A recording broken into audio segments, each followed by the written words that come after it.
Cent Mary's hospital cardiology department തുടങ്ങി. കഴിഞ്ഞ 12 മാസം മുമ്പ് ഞങ്ങളുടെ ഇൻ്റർവെൻഷണൽ കാർഡിയോളജി വിഭാഗം തുടങ്ങി. വളരെ നന്നായി പോകുന്നുണ്ട്. ഞങ്ങൾക്ക് ഒരു കാർഡിയോളജി ടീമുണ്ട്. Senior interventional cardiologist doctor Ramdas Naik, doctor അമൃതൽ പ്രൊഫസറായിരുന്നു, ഡോക്ടർ ടോണി വെള്ളരിങ്ങാട്ട് ലിസിയിലെ കൺസൾട്ടൻറ്റ് കാർഡിയോളജിസ്റ്റ് ആയിരുന്നു, ഡോക്ടർ നിതിനും ഞാനും അടങ്ങുന്ന ടീമാണ് ഇതിൻ്റെ പുറകിലുള്ളത്. കഴിഞ്ഞ 12 മാസം കൊണ്ട് ഞങ്ങൾ 400ഓളം ആൻജിയോപ്ലാസ്റ്റി സക്സസ്ഫുള്ളായി ചെയ്യുകയും ഹാർട്ട് അറ്റാക്കായിട്ട് വരുന്ന സമയത്തുള്ള പ്രൈമറി ആൻജിയോപ്ലാസ്റ്റി, ഏറ്റവും ഹൈ റിസ്ക് ആയിട്ടുള്ള ആൻജിയോപ്ലാസ്റ്റി എന്ന് പറഞ്ഞാൽ ഹാർട്ട് അറ്റാക്ക് ആയിട്ടുള്ള സമയത്ത് ചെയ്യുന്ന ആൻജിയോപ്ലാസ്റ്റിയാണ് ഏറ്റവും high risk angioplasty, primary angioplasty. അത് വളരെ സക്സസ്ഫുള്ളായിട്ട് ചെയ്യും. മിക്കവാറും ദിവസം രാത്രിയിലും പകലും ഈ ആൻജിയോപ്ലാസ്റ്റി രാത്രിയിലും പകലും ഇഷ്ടംപോലെ ചെയ്യുന്നുണ്ട്. ഇപ്പോൾ പുതിയൊരു വിഭാഗം കാർഡിയോളജിയിൽ സ്റ്റാർട്ട് ചെയ്യുന്നതിനായിട്ട് ഈ പ്രസ് കോൺഫറൻസിന് ഞങ്ങൾ വന്നിരിക്കുന്നത്. സാധാരണ കാർഡിയോളജി ഡിപ്പാർട്ട്മെൻറ്റ് ഇല്ലാത്ത ഒരു പുതിയ ഫെസിലിറ്റി, കാർഡിയക് ഇലക്ട്രോഫിസിയോളജി എന്ന് പറയും. അതിനോടൊപ്പം പേസ് മേക്കേഴ്സും അതുപോലെ തന്നെ റേഡിയോ ഫ്രീക്വൻസി അബ്ലേഷൻ വെച്ചിട്ട് ഈ ഹാർട്ടിൻ്റെ ഇടുപ്പ് അബ്നോർമലായിട്ടുണ്ടാകുന്ന ഇടുപ്പുകൾ കരിച്ചു കളയുന്ന ഒരു ടെക്നിക്കുണ്ട്, റേഡിയോ ഫ്രീക്വൻസി അബ്ലേഷൻ. അത് ഇവിടെ സ്റ്റാർട്ട് ചെയ്യുകയാണ്.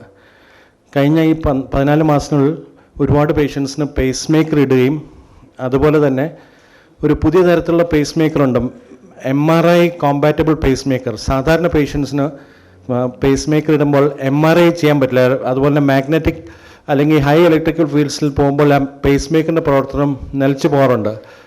പുതിയതായിട്ട് ഇറങ്ങിയിരിക്കുന്ന ഒരു പേസ് മേക്കറാണ് magnetic MRI compatible pacemakers. അതിപ്പം ഈയിടെ ഞങ്ങൾ ഇപ്പോൾ ഒരു പേഷ്യൻറ്റ് സക്സസ്ഫുള്ളായിട്ട് ഇംപ്ലാന്റ് ചെയ്തു. ഇനി പുതിയതായിട്ട് തുടങ്ങുന്നത് ഈ ഹാർട്ടിൻ്റെ ഇടുപ്പുകൾ കുറയുകയും കൂടുകയും ചെയ്യുന്നതും അപകടമുള്ള പെട്ടെന്ന് സഡൻ കാർഡിയക് ഡെത്തൊക്കെ ഉണ്ടാക്കുന്ന ചില ഇടുപ്പുകളുണ്ട്. അത് എവിടെ നിന്നാണ് ഉത്ഭവിക്കുകയും അത് കൃത്യമായിട്ട് ലൊക്കേറ്റ് ചെയ്തിട്ട് റേഡിയോ ഫ്രീക്വൻസി അബ്ലേഷൻ വെച്ച് കരിച്ചു കളയുന്ന ടെക്നിക്കുകൾ ഇപ്പം സ്റ്റാർട്ട് ചെയ്യുകയാണ്. ഇൻ്റർവെൻഷണൽ കാർഡിയോളജിയിൽ ഇപ്പം ഏറ്റവും കൂടുതലായിട്ട് ചെയ്യുന്ന ഇപ്പം കൊറോണറി ആൻജിയോപ്ലാസ്റ്റി, ഹാർട്ട് അറ്റാക്ക് ആയിട്ട് വരുന്നതിനും ഹാർട്ടിൻ്റെ ബ്ലോക്കിൻ്റെയും ആൻജിയോപ്ലാസ്റ്റി, അത് ഇഷ്ടംപോലെ ചെയ്യുന്നുണ്ട്. അത് കൂടാതെ തന്നെ റീനൽ ആൻജിയോപ്ലാസ്റ്റി, അതായത് കിഡ്നിക്കുള്ള രക്തങ്ങളുടെ ബ്ലോക്ക്, അതുപോലെ തന്നെ കരോട്ടിഡ് ആൻജിയോപ്ലാസ്റ്റി, ബ്രെയിനിലേക്കുള്ള രക്തങ്ങളുടെ ബ്ലോക്ക്, പിന്നെ ഡയബറ്റിക് ആയിട്ടുള്ള പേഷ്യൻസിന് കാലിലേക്കുള്ള രക്തങ്ങളുടെ ബ്ലോക്ക് കാരണം കാലിലേക്ക് ഉള്ള രക്തോട്ടം നിന്നിട്ട് പലപ്പോഴും മുറിച്ച് കളയേണ്ട സ്ഥിതികളൊക്കെ വരാറുണ്ട്. അപ്പോൾ അതിലൊരു അക്യൂട്ടായിട്ട് വരുന്നവർക്ക് ആ സമയത്ത് ബലൂൺ വെച്ചിട്ട് ആൻജിയോപ്ലാസ്റ്റി ചെയ്താൽ ആ കാല് ലിംബ് സേവ് ചെയ്യാൻ പറ്റുകയും അതിലൂടെ പേഷ്യൻസിന് രക്തോട്ടം സർജിക്കൽ ടെക്നിക്ക് ഇല്ലാതെ തന്നെ ഓപ്പൺ ചെയ്യാനും പറ്റുന്ന സംവിധാനം ഇപ്പോൾ റെഗുലറായിട്ട് ചെയ്യുന്നുണ്ട്. ഇതിൻ്റെ പുറകിൽ 2 സീനിയർ ഇൻ്റർവെൻഷണൽ കാർഡിയോളജിസ്റ്റ് ഉണ്ട് ആൻഡ് റെഗുലറായിട്ട് ഇതുണ്ട്. അപ്പോൾ ഈ പുതിയൊരു ഫെസിലിറ്റിയും കൂടെ സാധാരണ സ്ഥലങ്ങളില്ലാത്ത, ഇപ്പം വളരെ ഫ്യൂ സെൻറ്റേഴ്സിലേ ഉള്ളൂ. എറണാകുളത്ത് തന്നെ 2 സെൻറ്റേഴ്സിലേ ഉള്ളൂ, ശ്രീജിത്തിലേ ഉള്ളൂ ഇപ്പോൾ ഉള്ള. നമുക്ക് പേഷ്യൻ്റെ പേര് പറയാൻ പറ്റത്തില്ല, it is against ethics. Thodupuzha അടുത്തുള്ള ഒരു പേഷ്യൻ്റ്, ഒരു ലേഡി പേഷ്യൻ്റാണ്, 74 ഇയേഴ്സ്. ചെയ്തിട്ട് 2 മാസമായി, ഡിസംബറിലാണ് ചെയ്തത് MRI കോമ്പാറ്റബിൾ പേസ് മേക്കർ. അതിനു മുമ്പേ ഞങ്ങൾ ഒരു 7 പേഷ്യൻ്റ് സാധാരണ പേസ് മേക്കർ ഘടിപ്പിച്ചിട്ടുണ്ട്. സാധാരണ പേസ് മേക്കറും ഈ MRI കോമ്പാറ്റബിൾ പേസ് മേക്കർ തമ്മിൽ ഒരു സാധാരണ പേസ് മേക്കർ ഇട്ട് കഴിഞ്ഞാൽ ഡോക്ടർ മാത്യു പറഞ്ഞ മാതിരി നമുക്ക് MRI എടുക്കാനോ അല്ലെങ്കിൽ ഹൈ ഇലക്ട്രിക്കൽ ഫീൽഡിൽ പോയി കഴിഞ്ഞാൽ ഈ ഹാർട്ടിൻ്റെ മസിൽ കരിഞ്ഞു പോകാനുള്ള സാധ്യത ഉണ്ട് ബിക്കോസ് ഓഫ് ഇലക്ട്രിക്കൽ ഫീൽഡ്, അല്ലെങ്കിൽ ഈ പേസ് മേക്കർ ഡിവൈസ് തന്നെ മാൽ ഫങ്ഷൻ ആവാൻ സാധ്യതയുണ്ട്. ഈ MRI കോമ്പാറ്റബിൾ ആണെങ്കിൽ നമുക്കത് ഒഴിവാക്കാൻ പറ്റും. ഈ ഹൈ ഇലക്ട്രിക്കൽ ഫീൽഡ് അല്ലെങ്കിൽ MRI ചെയ്യാനും പറ്റും. ഇപ്പോഴെന്ന് പറയുമ്പോൾ എല്ലാ ഡയഗ്നോസ്റ്റിക് മോഡാലിറ്റി എല്ലാത്തിനും MRI വേണം, MRI എന്ന് പറയും. ഇപ്പം ഫോർ എക്സാമ്പിൾ സ്ട്രോക്ക് അടിച്ചു, അല്ലെങ്കിൽ ലങ്സിൻ്റെ ഉള്ളിൽ ഒരു മുഴയുണ്ട്, അല്ലെങ്കിൽ വയറ്റിൻ്റെ ഉള്ളിൽ എന്തെങ്കിലും പ്രശ്നം എന്ന് പറഞ്ഞാൽ MRI എന്ന് പറയുമ്പോഴത്തേക്ക് പേസ് മേക്കർ ഘടിപ്പിച്ചാൽ അത് ചെയ്യാൻ പറ്റത്തില്ല. പക്ഷേ ഈ പുതിയ MRI കോമ്പാറ്റബിൾ വെച്ചിട്ട് we can go head with doing MRI എന്ന് പറയുമ്പോൾ ഇപ്പം MRI ഇല്ലാതെ ഒരു എന്ത് അസുഖത്തിനും ഫസ്റ്റ് പറയുന്നത് ഇപ്പോൾ MRI ആണ്. MRI ആണ് ഏറ്റവും ഡയഗ്നോസ്റ്റിക് മൊഡാലിറ്റി ഇന്നത്തെ. അപ്പോൾ ആ ഒരു സംവിധാനം ഉണ്ടെങ്കിൽ ഈ പേസ് മേക്കർ വെച്ച് കഴിഞ്ഞാൽ ആ ഒരു മൊഡാലിറ്റി ആ പേഷ്യന് സൗകര്യം കിട്ടത്തില്ല. ഇപ്പം ഇത് പുതിയ ടെക്നിക്ക് വന്നതോടെ ഇനി MRI കൂടി ചെയ്യാൻ പറ്റുന്നതാണ്. ഏറ്റവും ഇമ്പോർട്ടൻറ്റ് ഇത് ജനങ്ങൾക്ക് മനസ്സിലാക്കി കൊടുക്കേണ്ട ഒരു കാര്യമാണ്. ഒരിക്കൽ പേസ് മേക്കർ ഇട്ട് കഴിഞ്ഞാൽ ലൈഫ് ലോങ് അത് ഫ്രീ ആണ്. പേഷ്യൻറ്റിന് ബാറ്ററി തീർന്നു കഴിഞ്ഞാലും പേഷ്യൻറ്റിന് പിന്നീടും അത് ഫ്രീ ആയി കിട്ടും. ഇപ്പം വാറൻറ്റി ഉണ്ട്, ലൈഫ് ടൈം വാറൻറ്റിയാണ്. ഇപ്പോൾ ഒരു പേസ് മേക്കറിന് ഒരു 8 ഇയേഴ്സാണ് ഒരു ലൈഫ് കണ്ടിന്യൂസ് 100% പേസ് ചെയ്ത് എന്ന് പറഞ്ഞാൽ 100% അത് പ്രവർത്തിക്കുന്നുണ്ടെങ്കിൽ 8 ഇയേഴ്സ് വരെ വാറണ്ടി ഉണ്ട്. ഇൻ കേസ് 6th ഇയറിൽ തന്നെ പോയാലും 5th ഇയറിൽ പോയാലും കമ്പനി ഫ്രീ ആയി ബാറ്ററി പേഷ്യൻറ്റിന് കൊടുക്കും. അല്ല, ഇന്ത്യൻ അല്ല, US മെയ്ഡാണ്. പിന്നെ ഒരു ജർമ്മൻ ഉണ്ട്, ഇന്ത്യൻ ഉണ്ട്. ഇന്ത്യൻ ഇപ്പം നാഗ്പൂർ ബേസ്ഡ് ഒരു Indore based, not Nagpur, Indore based ഒരു കമ്പനി ഉണ്ട്, പേസ്ട്രോണിക് എന്ന് പറയുന്നത്. ബട്ട് റിലയബിലിറ്റി നമുക്കറിയാം എങ്ങനെയാണുള്ളതെന്ന് പറഞ്ഞത്. എക്സ്പെൻസസ് MRI കോമ്പാറ്റബിളിന് അറൗണ്ട് 2.5 lakh വരും പേസ് മേക്കറിന്. MRI കോമ്പാറ്റബിൾ അല്ലാത്തതിന് 1.5 lakh. 1 lakhൻ്റെ വ്യത്യാസം ഉണ്ട്. പക്ഷേ 1 lakh is not a big thing എന്ന് പറഞ്ഞാൽ നമുക്ക് പിന്നെയും തീർന്നു കഴിഞ്ഞാൽ പിന്നെയും ഫ്രീ ആയി, പിന്നെ നമ്മൾ അതിനു വേണ്ടി കാശ് മുടക്കേണ്ട ആവശ്യമില്ല. അൺലൈക്ക് വേറെ ഏത് പ്രൊസീജിയർ, ഇപ്പം ഫോർ എക്സാമ്പിൾ വേറെ എന്ത് നമ്മളെ പേസ് മേക്കർ അല്ലാതെ വേറെ എന്തും ഘടിപ്പിച്ചാലും അതിന് ലൈഫ് ടൈം വാറണ്ടി ഇല്ല. രണ്ടാമത് അത് കാശ് മുടക്കേണ്ടി വരും. അത് ഇത് ഇത് പേസ് മേക്കർ എന്ന് പറഞ്ഞാൽ ഹാർട്ടിൻ്റെ റിതം കുറഞ്ഞു കഴിഞ്ഞാൽ, ഇപ്പോൾ ഫോർ എക്സാമ്പിൾ നല്ല ഹാർട്ട് റേറ്റ് 25-30 ആയി കഴിഞ്ഞു, എബ്നോർമലാണ്, പേഷ്യൻറ്റിന് തലചുറ്റൽ വന്നു, പേഷ്യൻറ്റിന് ശ്വാസമുട്ടലുണ്ട്, നടക്കാൻ പറ്റുന്നില്ല, അല്ലെങ്കിൽ ഭയങ്കരമായിട്ട് ക്ഷീണം എപ്പോഴും എന്ന് പറയുമ്പോഴത്തേക്ക് നമ്മൾ ECG എടുത്തു കഴിഞ്ഞാൽ നമുക്കറിയും ഹാർട്ട് റേറ്റ് വളരെ കുറവാണ്, നോർമലായിട്ടല്ല എന്ന് പറയുമ്പോഴത്താണ് ഈ പേസ് മേക്കർ വെക്കുന്നത്. ഈ പേസ് മേക്കർ ആർട്ടിഫിഷ്യലായിട്ട് നമ്മളെ ഇലക്ട്രിക്കൽ ബീഡ്സ് ഉണ്ടാക്കി കൊടുക്കും. ഈ ഇലക്ട്രിക്കൽ ബീഡ്സ് ഉണ്ടെങ്കിൽ മാത്രമാണ് ഹാർട്ടിന് പ്രവർത്തിക്കാൻ പറ്റുന്നത്. ഇതൊരു നമ്മൾ ഒരു ലേവ് ടെർമിനോളജി പറയുന്നത് പറഞ്ഞാൽ ഒരു മോട്ടോർ പമ്പ്. ഇപ്പം വെള്ളം പമ്പ് ചെയ്യണമെങ്കിൽ ഇലക്ട്രിസിറ്റി വേണം. അതേപോലെ ഹാർട്ട് ബ്ലഡ് വെളിയിലേക്ക് പമ്പ് ചെയ്യണമെങ്കിൽ ഇലക്ട്രിസിറ്റി വേണം. ഈ ഇലക്ട്രിസിറ്റി കുറയുമ്പോഴാണ് ഈ തലചുറ്റൽ വന്ന് വീഴാനുള്ള സാധ്യതയുള്ളത്. എന്തുകൊണ്ടാണെന്ന് പറഞ്ഞാൽ ബ്ലഡ് വെളിയിലേക്ക് പമ്പ് ചെയ്യുന്നില്ല. ബ്ലഡ് വെളിയിലേക്ക് പമ്പ് ചെയ്യാത്തപ്പോൾ ബ്രെയിനിൽ ഓക്സിജൻ കിട്ടത്തില്ല. ഈ ഓക്സിജൻ കിട്ടാത്തത് കൊണ്ടാണ് ഇതിങ്ങനെ ആവുന്നത്. അപ്പോൾ ഈ പേസ് മേക്കർ വെച്ച് കഴിഞ്ഞാൽ ഇതൊരു ലൈഫ് സേവിങ് ഡിവൈസ് പോലെയാണ് ഉണ്ടാകുന്നത്. നമ്മളെ നാടിയിടിപ്പ് നമ്മൾ പറയുന്നില്ല 70 ബീറ്റാണ് 80 ബീറ്റാണ് എന്ന് പറയുന്നത്. ഏത് പേസ് മേക്കർ തന്നെയാണ്, പണ്ട് മുതലേ ഉള്ളതാണ്. ഇത് ലേറ്റസ്റ്റ് വന്നതാണ് ഈ MRI കോമ്പാറ്റബിൾ. ഇതുവരെ നമ്മൾക്ക് MRI ചെയ്യാൻ പറ്റത്തില്ലായിരുന്നു. ഈ പേസ് മേക്കർ ഇപ്പം ലേറ്റസ്റ്റായി വന്നത് MRI കോമ്പാറ്റബിളായി മാറി. ഇപ്പോൾ ഇത് ഒന്നും കൂടി പറയാൻ ഇത് കാരണം എന്ന് പറഞ്ഞാൽ MRI കോമ്പാറ്റബിൾ ഇപ്പോൾ അവൈലബിൾ ആണ്, ജനങ്ങൾക്ക് അതും കൂടി അറിയണം എന്ന് പറയാനാണ് ഇത് മെയിൻ ഇമ്പോർട്ടൻസ് ഈ MRI കോമ്പാറ്റബിളിന് ചെയ്യുന്നത്. രണ്ടാമത്തെ ഏറ്റവും ഇമ്പോർട്ടൻ്റ് എന്ന് പറഞ്ഞാൽ ഇത് റിക്കറൻസ് എക്സ്പെൻസ് ഇല്ല പേഷ്യൻറ്റിന്, പിന്നെയും അത് ഫ്രീ ആയി കിട്ടുന്നതാണ് ഏറ്റവും ഇമ്പോർട്ടൻറ്റ്. ഇപ്പോഴത്തെ ആൾക്കാർക്ക് അറിയത്തില്ല എന്ന് പറയുമ്പോൾ അവർ 1.5 ലക്ഷം എന്ന് പറയുമ്പോഴത്തേക്ക് ഇറ്റ് ബിക്കംസ് പെട്ടെന്നെന്ന് പറയുമ്പോൾ, പക്ഷേ ഇത് 1.5 ലക്ഷം ലൈഫ് ടൈം വാറണ്ടി ഉള്ളതാണ്. ഒന്നിനും ഇപ്പം ലൈഫ് ടൈം വാറണ്ടി ഇല്ല ഏത് സാധനത്തിനും. ഞങ്ങൾ കടയിൽ നിന്ന് വാങ്ങുന്ന സാധനത്തിന് പറയും 6 months to 1 year എന്ന് പറയും, പക്ഷേ ഇത് ലൈഫ് ടൈമാണ്. നോർമൽ ലൈഫിലേക്ക് വരാം. ഈ MRIയുടെ പ്രത്യേകിച്ച് ഉപയോഗം ചിലപ്പോൾ ഒരു പേസ് മേക്കർ ഇട്ട ആൾക്കൊരു സ്ട്രോക്ക് വന്നു, അല്ലെങ്കിൽ ഒരു ക്ലോട്ട് ബ്രെയിനിൽ വന്നു, ഒരു ഹെമറേജ് വന്നു, നമുക്ക് MRI ചെയ്യാൻ പറ്റില്ല ഒരിക്കലും. ആ സമയത്ത് ഇങ്ങനത്തെ ഒരു പേഷ്യൻസിന് അതുണ്ടാവും. പിന്നെ ഒരു ഹൈ ഇലക്ട്രിക്കൽ ഫീൽഡ്സിലും പോയാൽ പേസ് മേക്കറിൻ്റെ പ്രവർത്തനം നിൽക്കും. അങ്ങനത്തെ പ്രിവെൻറ്റ് ചെയ്യാം എന്നുള്ളതാണ് അതിൻ്റെ ഒരു മെയിൻ അഡ്വാൻറ്റേജ്. അല്ലല്ല, പുറമേ അല്ല, ഇത് ജസ്റ്റ് ഒരു സ്മോൾ ഇൻസിഷൻ, ഒരു 3 ഇഞ്ച് ഇൻസിഷൻ ഈ കോളർ ബോണിൻ്റെ താഴെ ഇട്ടിട്ട് അവിടെ ഘടിപ്പിക്കുന്നതാണ്, അല്ലാതെ ഓപ്പൺ ഹാർട്ട് സർജറി അല്ല.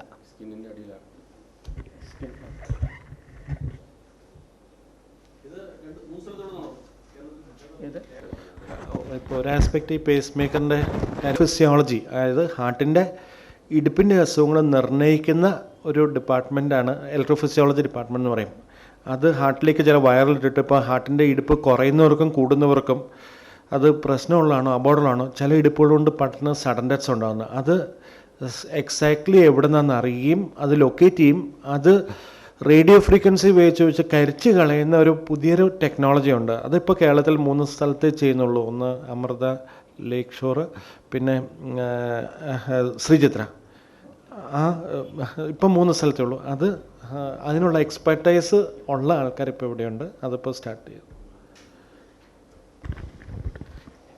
നമ്മളുടെ ഹാർട്ടിനെന്ന് പറയുന്നത് ഇടിപ്പ് സാധാരണമായി എല്ലാവർക്കും വരേണ്ടതാണ്. ഈ ഹാർട്ടിൻ്റെ അകത്ത് ഷോർട്ട് സർക്യൂട്ട് ആവാനുള്ള സാധ്യതയുണ്ട്. നമ്മളിപ്പം ഇലക്ട്രിസിറ്റി ഷോർട്ട് സർക്യൂട്ട് ആകുന്ന മാതിരിയാണ് ഹാർട്ടിൻ്റെ ഉള്ളിലും ഷോർട്ട് സർക്യൂട്ട് ആവുന്നത്. പല എക്സ്ട്രാ കണക്ഷൻസ് ഉണ്ടാവാം. ഈ എക്സ്ട്രാ കണക്ഷൻ ഉണ്ടാകുമ്പോൾ ഹാർട്ടിൻ്റെ ഇടിപ്പ് 150, 200 വരെ പോകാനുള്ള സാധ്യതയുണ്ട്.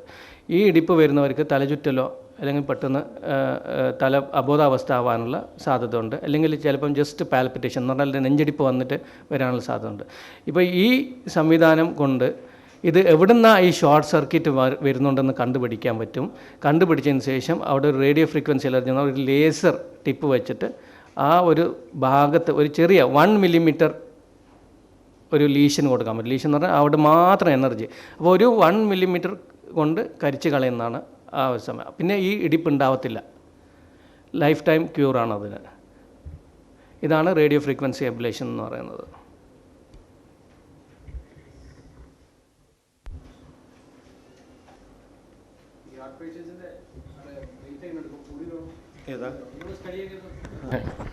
ഈ പറഞ്ഞാൽ തൊടുപുഴ പ്രത്യേകിച്ച് ഇടുക്കി ഡിസ്ട്രിക്റ്റിൽ വളരെ high incidents of heart disease ഉണ്ട്. അതിൻ്റെ ഒരു ചെറിയൊരു എക്സാമ്പിൾ പറഞ്ഞാൽ 4 വർഷം മുമ്പ് 2010 cardiology society of India Kerala chapter ഒരു സ്റ്റഡി നടത്തി. അത് ഹാർട്ട് അറ്റാക്കായിട്ട് ഹാർട്ടിൻ്റെ ബ്ലോക്കായിട്ട് പ്രൂവ്ഡ് ആയിട്ടുള്ള കേസ്, അതൊരു ഹാർട്ടിൻ്റെ ഒരു ബ്ലഡ് ടെസ്റ്റ് ഉണ്ട് ട്രോപ്പൈൻ എന്ന പോസ്റ്റിൽ, പ്രൂവ്ഡ് ആയിട്ടുള്ള കേസസിൻ്റെ 1 വർഷത്തെ ഒരു സ്റ്റഡി നടത്തി. അന്ന് ആ ഒരു കാലയളവിൽ 1 വർഷത്തെ കാലയളവിൽ 25,000 പേഷ്യൻസിനെ എടുത്ത്. അന്ന് തൊടുപുഴയിലായിരുന്നു നമ്പർ 2, ഫസ്റ്റ് ലിസി ഹോസ്പിറ്റലായിരുന്നു ദിങ്. ഏറ്റവും കൂടുതൽ പേഷ്യൻസ് ഹാർട്ട് അറ്റാക്ക് വന്ന സ്ഥലം തൊടുപുഴയായിരുന്നു. നമ്പർ 2 ആയിട്ട് വന്ന, ഫസ്റ്റ് ലിസി ആയിരുന്നു, സെക്കൻഡ് ആയിരുന്നു, മൂന്നാമത് സ്റ്റേറ്റ് വൈഡ് ആയിട്ടുള്ള ഒരു സ്റ്റഡി ഉണ്ടായിരുന്നു കാർഡിയോളജി സൊസൈറ്റിയുടെ, ഈ ഹാർട്ട് അറ്റാക്ക് ആയിട്ട് വരുന്ന പേഷ്യൻസിൻ്റെ ഒരു സ്റ്റഡി. അത് ഇപ്പം അമേരിക്കൻ ജേർണൽസിലൊക്കെ പബ്ലിഷ് ചെയ്തു. 25,000 പേഷ്യൻസിനെ, ഫസ്റ്റ് 25,000 പേഷ്യൻസിനകത്ത് 25,000 പേഷ്യൻസ് ഉണ്ട്. അതിനകത്ത് 1,650 പേഷ്യൻസ് നമ്മുടെ തൊടുപുഴയിൽ നിന്നായിരുന്നു, സെൻറ്റ് മേരീസ് ഹോസ്പിറ്റലിൽ നിന്നായിരുന്നു. 1,800 പേഷ്യൻസ് ആയിരുന്നു ലിസിയിൽ. ഏറ്റവും ലിസിയിൽ എന്ന് പറയുമ്പോഴത്തേക്ക് പലയിടത്തുനിന്നും വരുന്നതാണ്. ഇത് തൊടുപുഴ എന്ന് പറയുന്നത് നമ്മളെ ഏരിയ മാത്രമുള്ള ഒരു കവറേജാണ്. ആക്ച്വലി സ്പീക്കിംഗ് തൊടുപുഴയാണ് ഏറ്റവും highest, one of the highest. കാരണം അതിനുശേഷം പിന്നെ നെക്സ്റ്റ് കോഴിക്കോടായിരുന്നു, അതിനുശേഷമാണ് പിന്നെ കോട്ടയവും ട്രിവാൻഡ്രം ഒക്കെ വന്നത്. പ്രോബബ്ലി നമ്മുടെ ലൈഫ് സ്റ്റൈൽ, നമ്മുടെ ഇവിടെയൊക്കെ പൊതുവേ നോൺ വെജിറ്റേറിയൻസ് കൂടുതലാണ്. ഇറച്ചികൾ കഴിക്കുന്ന, പ്രത്യേകിച്ച് ഈ പോത്തിറച്ചിയൊക്കെ കഴിക്കുന്ന ഒരുപാട് കൂടുതലാണ്. പിന്നെ സ്മോക്കിങ്, സ്ട്രെസ്സൊക്കെ എങ്ങനെ ഇമ്പോർട്ടൻറ്റ്. പക്ഷേ എസ്പെഷ്യലി ഇവിടെയുള്ളവർക്ക് ഹൈ ലെവൽസ് ഓഫ് കൊളസ്ട്രോൾ കൂടുതലാണ്. അതൊരു ഇമ്പോർട്ടൻറ്റ് റിസ്ക് ഫാക്ടറാണ്. ഈ 25,000 പേഷ്യൻസിനകത്ത് 1,650 പേഷ്യൻസ് തൊടുപുഴയിൽ നിന്നായിരുന്നു. സ്റ്റേറ്റ് വൈഡ് ആയിട്ടുള്ളൊരു സ്റ്റഡിയായിരുന്നു. 2010 കാർഡിയോളജി സൊസൈറ്റിയുടെ ഒരു അക്യൂട്ട് കൊറോണറി സിൻഡ്രോം എന്ന് പറഞ്ഞ് അക്യൂട്ട് ഹാർട്ട് അറ്റാക്ക് വന്നവരുടെ ഒരു സ്റ്റഡിയായിരുന്നു. അതിന് ശേഷമാണ് ബാക്കി ടൗൺസൊക്കെ ഇതിനേക്കാൾ കുറവായിരുന്നു. ഉണ്ട്. റൊമാറ്റിക് ഹാർട്ട് ഫീവർ എന്ന് പറഞ്ഞാൽ ഒരു റൊമാറ്റിക് ഹാർട്ട് ഡിസീസ് എന്ന് പറഞ്ഞാൽ പണ്ട് നേരത്തെ ഉണ്ടായിരുന്ന അസുഖം. 1960s 70s വളരെ കൂടുതലായിരുന്നു. ഇപ്പം വളരെയധികം കുറഞ്ഞു.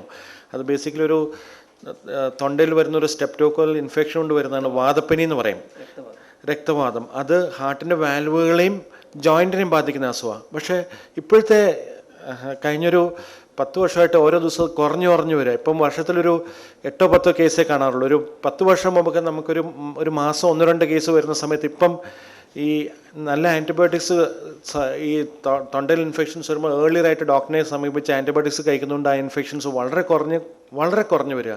ഒരു 10 വർഷം മുമ്പ് വളരെ ഹൈ ഇൻസിഡൻസ് ആയിരുന്നു, ഓൾമോസ്റ്റ് ഇല്ലാതായിക്കൊണ്ടിരിക്കുന്ന സിറ്റുവേഷനാണ്.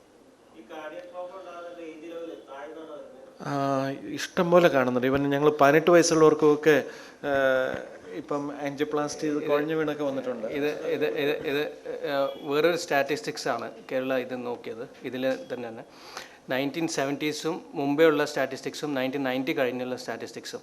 1970 ബിലോ 50 ഇയേഴ്സ് ഹാർട്ട് അറ്റാക്ക് വരുന്നത് വാസ് ഓൺലി 15%, 15%. ഇപ്പോൾ 1990ക്ക് ശേഷം എടുത്ത സ്റ്റാറ്റിസ്റ്റിക്സ് നോക്കുമ്പോൾ ഇറ്റ് ഈസ് മോർ ദാൻ 50% ആണ്.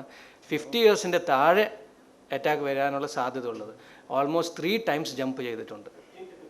15 to 50 ആയി. അതിന് മെയിനായിട്ട് ബേസിക്കലി പറയുന്നത് ഒന്ന് നമ്മളുടെ ലൈഫ് സ്റ്റൈൽ മാറി. പഴയ പോലെ അധ്വാനം കുറഞ്ഞു, ഇരുന്നാണ് മിക്കതും ചെയ്യുന്നത്. ഈവൻ ഒരു റൂമിൽ നിന്ന് മറ്റേ റൂമിലേക്ക് പോകുമ്പോൾ വെഹിക്കിൾ വേണം, നടക്കത്തില്ല. ആ സ്ഥിതിയിലേക്ക് എത്തിക്കഴിഞ്ഞു. പിന്നെ നമ്മൾ ഫുഡ് ഹാബിറ്റ്സ് ഇപ്പം വെളിയിൽ കാണാം. ഇന്ന് തന്നെ ഇപ്പം തൊടുപുഴയിൽ 3 ഫ്രൈഡ് ചിക്കൻ്റെ തുടങ്ങി. മൂന്നാമത്തെ ഏറ്റവും ഇമ്പോർട്ടൻറ്റ് സ്ട്രെസ്. നമുക്കിപ്പോൾ എല്ലാത്തിനും സ്ട്രെസ്സാണ്. ഇപ്പം ഫോർ എക്സാമ്പിൾ ഡോക്ടർമാരുടെ കാര്യം എടുത്തു കഴിഞ്ഞാൽ പേഷ്യൻ്റ് കൂടിക്കഴിഞ്ഞാലും സ്ട്രെസ്സ്, സ്ഥലമില്ല നിൽക്കാനുള്ള, പേഷ്യൻ്റ് ഇല്ലെങ്കിലും സ്ട്രെസ്സ്, കുട്ടികൾക്ക് മാർക്ക് 95 എടുത്താലും സ്ട്രെസ് എന്ന് പറഞ്ഞാൽ 100 എന്താ എടുക്കാതാണ് ചോദിക്കുന്നത്. ഇത് വഴി വരുമ്പോഴത്തേക്കാണ് സ്ട്രെസ്സ് കൂടുന്നത്. ഈ സ്ട്രെസ് ലെവൽ പിന്നെ ലാക്ക് ഓഫ് ഫിസിക്കൽ ആക്ടിവിറ്റി. വൈകുന്നേരം ആകുമ്പോൾ എല്ലാവരും ടി വിയുടെ മുമ്പിലും കമ്പ്യൂട്ടേഴ്സിൻ്റെ മുമ്പിലാണ്, സീറോ ഫിസിക്കൽ ആക്ടിവിറ്റി ആയി. പിന്നെ നേരത്തേക്കാൾ 50 വയസ്സിലും 60 വയസ്സിലും എടുത്തുകൊണ്ട് ചുമലിൽ ഇപ്പോൾ 20-25 വയസ്സിലും എടുക്കുന്നതുകൊണ്ട് അതിൻ്റെ സ്ട്രെസ് ആൻഡ് സ്ട്രെയിൻ ഉണ്ട്. ഇങ്ങനെയുള്ള കാരണങ്ങളാണ്. ലാക്ക് ഓഫ് ഫിസിക്കൽ ആക്ടിവിറ്റിയും പിന്നെ അമിതവണ്ണവും കൊളസ്ട്രോളും ആണ് ഇപ്പോഴത്തെ ഏറ്റവും ഇൻസിഡൻസിൻ്റെ ഒരു പ്രധാനപ്പെട്ട കാരണങ്ങൾ. നുസരിച്ച് റുമാറ്റിക് ഫീവർ കുറഞ്ഞു വന്നു, ഹാർട്ട് അറ്റാക്ക് കൂടി വരുന്നു. കാരണം റുമാറ്റിക് ഫീവർ ഹൈജീൻ കുറഞ്ഞ സാഹചര്യങ്ങളിൽ നിന്നാണ് കൂടുതൽ ഉണ്ടായിക്കൊണ്ടിരുന്നത്, ഓവർ ക്രൗഡിങ്. അതെല്ലാം മെച്ചപ്പെട്ടപ്പോൾ റുമാറ്റിക് ഫീവർ കുറഞ്ഞു വന്നു. പക്ഷേ അതിനനുസരിച്ച് മനുഷ്യൻ്റെ ശാരീരിക അധ്വാനം കുറയുകയും ഭക്ഷണം ഹൈ കൊളസ്ട്രോൾ ഭക്ഷണം കൂടുകയും ചെയ്തപ്പോൾ ഹാർട്ട് അറ്റാക്ക് കൂടി വരുന്നു. അതൊരു സമൂഹത്തിൻ്റെ മാറ്റത്തിൻ്റെ ഒരു പ്രതിഫലനമാണ്.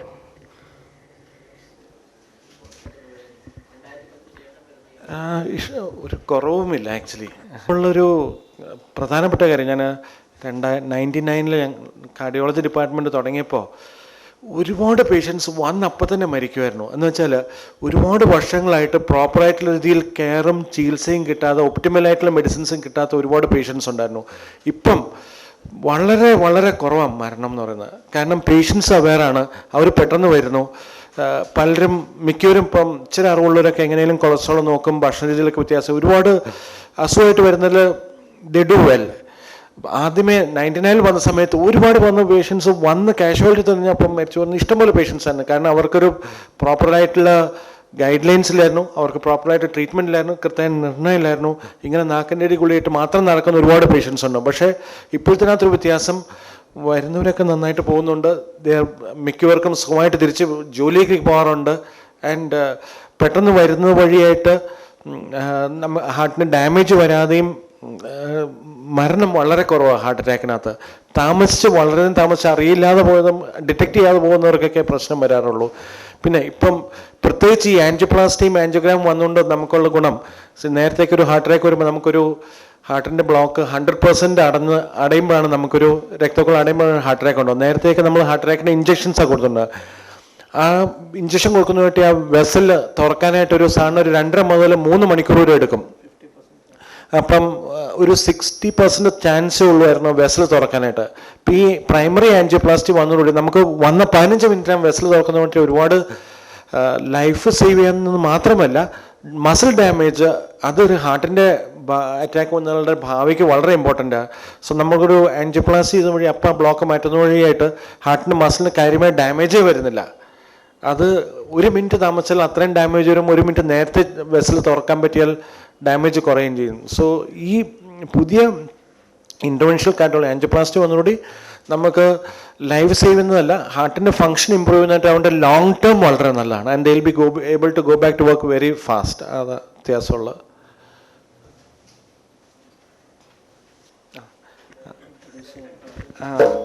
ഓഫ്കോഴ്സ്. എൻ്റെ പേര് നേരത്തെ interventional cardiology, senior interventional cardiology നേരത്തെ അമൃതയിലെ പ്രൊഫസറായിരുന്നു 8 വർഷം. അതിനുശേഷം യുണൈറ്റഡ് സ്റ്റേറ്റ്സിൽ ഈ കാർഡിയക് ഇലക്ട്രോഫിസിയോളജി എന്നൊരു ഡിഗ്രി കൂടെ കഴിഞ്ഞതാണ്. ഡോക്ടർ ടോണി വെള്ളരിങ്ങാട്ട് ഡോക്ടർ നേരത്തെ ലിസിയിൽ കൺസൾട്ടൻ്റ് ആയിരുന്നു. ഇപ്പം ഞങ്ങളുടെ കൂടെ ഇൻ്റർവെൻഷണൽ കാർഡിയോളജിസ്റ്റായിട്ട് വർക്ക് ചെയ്യുന്നു. ഡോക്ടർ നിതിൻ ഞങ്ങളുടെ കൂടെ തന്നെ കാർഡിയോളജിസ്റ്റാണ്. നേരത്തെ ഡോക്ടർ ലിസിയിലായിരുന്നു 4 വർഷം. അതിനുശേഷം ഇപ്പം ഞങ്ങളുടെ കൂടെ 2 വർഷമായിട്ടുണ്ട്.